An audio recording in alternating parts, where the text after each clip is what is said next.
October 1st is the new pedestrian safety law. It gives the power to the pedestrian, allowing you to simply raise your hand to let drivers know you're ready to cross at a crosswalk, and then drivers have to stop.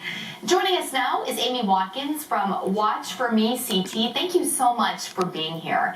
Can you walk us through these changes? What exactly do pedestrians need to know, and what should drivers be aware of? Well, first, this new law applies only to uncontrolled crosswalks. So if you're at a crosswalk that has a regular ped head, which is the walk or don't walk sign, you just hit the button as normal and the cars will stop when the light is red and it's your turn to cross.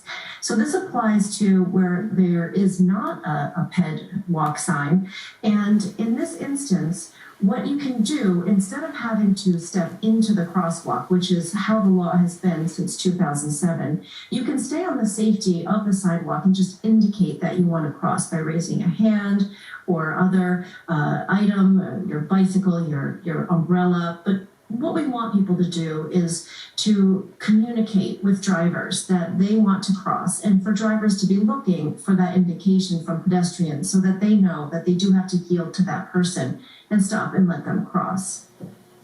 And this will be happening in areas that do not have a traffic light. Is there some concern that pedestrians could be at risk if they signal to cross but drivers don't actually stop? Well, certainly you never want to leave your safety in anyone else's hands. And this even applies to when there is a light, because as we know, occasionally drivers don't stop at red lights, unfortunately. So the pedestrian still has the responsibility to make sure that they've been seen and that the driver is in fact stopping. So the wave helps to increase that communication between driver and pedestrian, but you always want to make sure that the cars are actually stopping before you step into the road. So it's common sense and being in charge of your own safety. But certainly this is an additional way for us to communicate with one another. But if it appears that someone is not going to stop, maybe they don't see you, there's a number of reasons. Wait until it's safe to cross. Make sure cars are stopping. As we consider things like climate change and sustainability, how important are legislative changes like this in making Connecticut a place where people can choose to walk or ride a bike instead of driving a car? Absolutely. I mean, walking and bicycling, it's great for the environment. It's great for your health. There's so many benefits. And one of the things we want to make sure is that it's safe for people to do so.